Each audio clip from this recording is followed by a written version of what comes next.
J'ai le plaisir de recevoir aujourd'hui Guillaume Cordelier, directeur du centre diocésain, qui est situé 20 rue Mégevant à Besançon.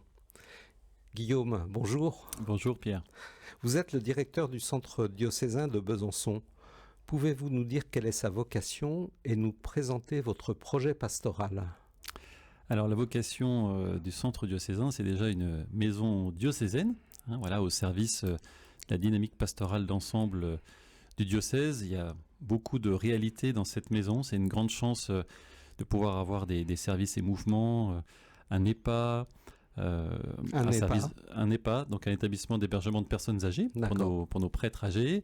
On a aussi la chance d'avoir des grandes entités comme l'enseignement catholique, le secours catholique, la radio RCF, entre autres, un service de la culture.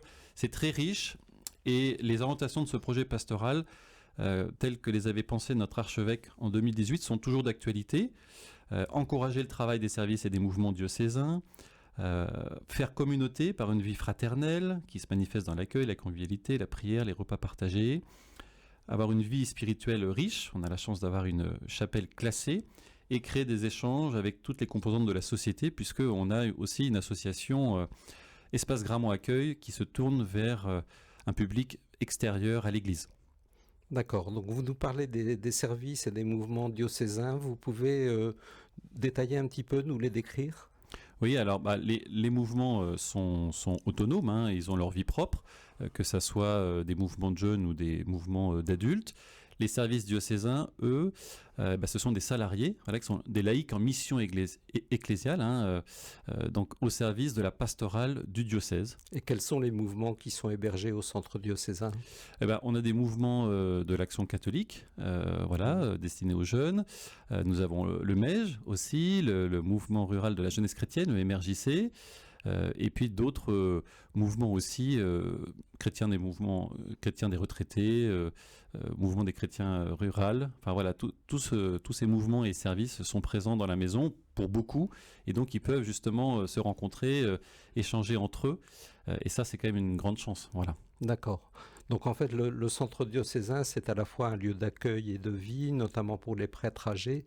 C'est aussi quelque part le creuset de la vie pastorale du diocèse de Besançon, un espace de réunion aussi, de séminaire, je crois, de restauration, et puis un outil au service des arts et de la culture. Comment sont organisées ces différentes activités ? Alors, chacun a sa mission propre. Et c'est même d'ailleurs, même au niveau de la physionomie du centre diocésain, il y a 4 niveaux. Donc le rez-de-chaussée est vraiment pour toutes les personnes de l'extérieur qui viennent louer des salles, prendre leur repas et du coup venir aussi à des concerts, des expositions présentées par le service culture de la maison.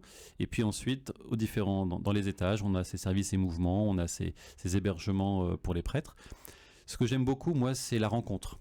C'est-à-dire que dans le hall des expositions, l'espace Loder, si on peut dire comme ça, vous avez parfois un cocktail d'espace Grammont Accueil pour des clients externes, et ils vont se retrouver à le prendre là en ce moment devant des affiches du cinéma, puisque RCF a vécu son radiodon sur le thème du cinéma.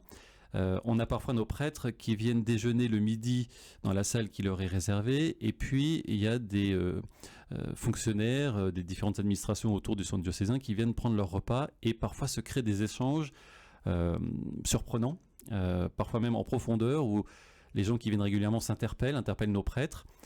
Et moi, c'est ça que j'aime beaucoup dans cette maison, c'est cette pluralité, cette diversité des personnes qui sont là, et qui à un moment ou à un autre vont pouvoir échanger, se rencontrer. D'accord, donc rencontre, un lieu de vie et aussi de fraternité en fait. Exactement. Et j'imagine que toutes ces activités sont hébergées dans différentes structures juridiques, dans différentes organisations. Vous pouvez nous en parler un petit peu ? Oui, c'est ça. Alors, l'EHPA dépend de l'association diocésaine. Espace Grammont Accueil est une association commerciale fiscalisée qui a son fonctionnement propre, puisque l'association diocésaine ne peut pas gérer des flux financiers, bien évidemment, en tant qu'association vivant de dons essentiellement. Et quelle est la vocation d'Espace Grammont Accueil ?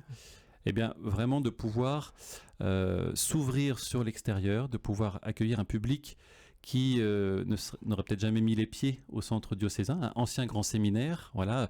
Pour beaucoup, dans l'esprit encore des personnes qui viennent dans la rue Méjean, ils se disent, voilà, c'est un lieu d'église. Finalement, on n'y a pas notre place. Et ils ne savent pas qu'il y a des salles qu'ils peuvent louer, qu'ils peuvent manger sur place, etc. D'accord. Et donc, la location de salles, la restauration, c'est Espace Grammont Accueil. Exactement. Voilà. Et donc, l'idée aussi, c'est que cette association puisse dégager des fonds pour qu'on puisse entretenir ce grand bâtiment, parce que voilà, il y a plusieurs milliers de mètres carrés à entretenir. Et vous avez parlé de culture, là aussi il y a une structure qui s'en occupe. Oui, l'association Grammont Haute-Comté. Alors vous verrez qu'il y a Grammont à chaque fois dans les titres, puisque c'est Antoine-Pierre Ier de Grammont, qui était archevêque de Besançon au XVIIe siècle, le fondateur du grand séminaire. D'ailleurs, on attend avec impatience son portrait qui est en train d'être restauré. On vous redira ça. Et donc la culture organise 40 événements par an, effectivement. Et là encore, tout comme Espace Grammont Accueil, les propositions culturelles nous font venir un public qui ne serait peut-être jamais venu au centre diocésain parce qu'il ne se sentait pas invité à venir dans cette maison. D'accord, donc plein de choses à découvrir. On peut faire un appel aux auditeurs pour qu'ils n'hésitent pas à venir pousser la porte du 20 rue Méjean. Exactement. Est-ce que vous pouvez nous donner quelques chiffres? Combien de personnes travaillent au centre diocésain? Vous avez sans doute aussi des salariés, des bénévoles. Et puis, vous nous parliez tout à l'heure des prêtres âgés. Combien de personnes sont hébergées au centre diocésain? Alors, le centre diocésain, je le dis toujours comme ça, parce que ça fait un peu... C'est 1,6 hectare de superficie en tout. Donc, c'est pas rien d'avoir ce bâtiment-là, ce lieu-là, en plein cœur du centre-ville de Besançon. Il faut distinguer les personnes qui travaillent pour le centre diocésain et les personnes qui travaillent au centre diocésain. Pour le centre diocésain, toute entité confondue, je vais dire grosso modo, c'est 22 salariés et à peu près le même nombre de bénévoles. Au centre diocésain, c'est beaucoup plus, parce que si je compte les services et mouvements, les grosses entités comme le Secours catholique, l'enseignement catholique, RCF, etc., là on est plus autour d'une centaine, avec évidemment donc de personnes qui travaillent, qui viennent travailler chaque jour ici, et les bénévoles, tout autant, voire beaucoup plus, parce qu'on sait que les bénévoles, qu'est-ce qu'on ferait sans eux? Je profite aussi de les remercier pour leur dévouement, parce qu'on a beaucoup de chance de les avoir. Donc ça fait du monde. Ça fait du monde. Et donc on essaie d'organiser une fois par mois un temps où on peut se retrouver dans la maison pour se donner de l'information, pour se rencontrer. Je pense que c'est très important, même pour les personnes qui viennent au centre diocésain travailler dans leur périmètre d'action, à un moment donné d'en sortir et puis de se rendre compte de la richesse de l'ensemble du centre diocésain. Et on retrouve ce que vous disiez tout à l'heure sur l'importance de la rencontre.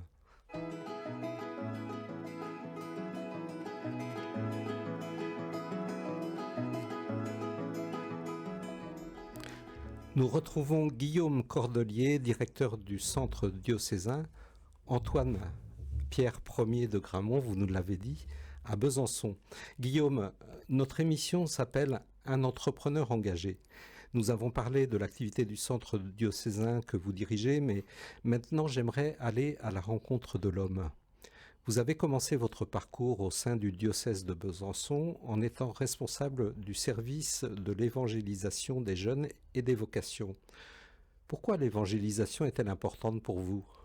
Alors, en préparant l'émission, je me suis déjà dit, il faut peut-être qu'on définisse ce qu'est l'évangélisation. Alors, je suis allé voir dans le catéchisme de l'Église catholique au numéro bonne référence 905 et il est dit ceci: l'évangélisation, c'est l'annonce du Christ faite par le témoignage de la vie et par la parole.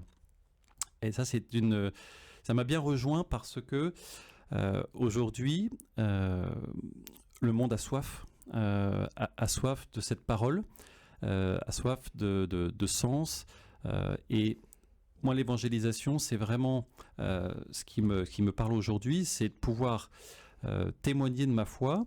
J'ai cette chance de pouvoir la vivre de manière unifiée.